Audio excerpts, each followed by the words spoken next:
Well, coders, welcome to a new video. Today we're going to go over the last of the escape sequence that I deem to be the most important, and it's going to be quotation mark.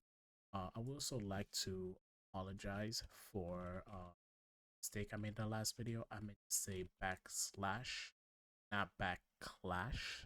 English is not my first language, and sometimes I get words a little bit mixed up. But I corrected it, and hopefully, it did not bother you too much.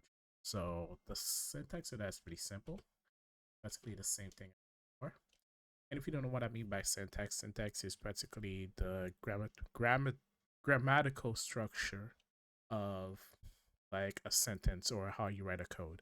So for example, this is the print statement syntax, right? Or if I were to do this is the print statement syntax. And obviously what you want to be printed will be written within two double quote.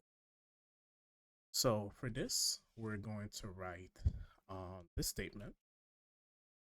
I love fellow folders, right? Okay, let's get started. You have your print statement.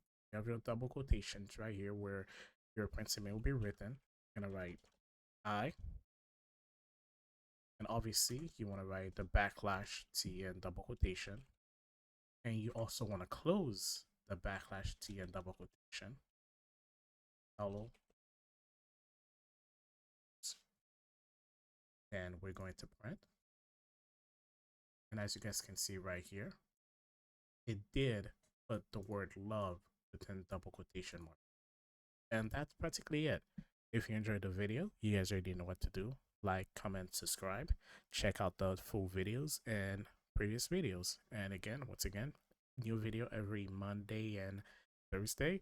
Next time, we're going to go over variables. Have a great day.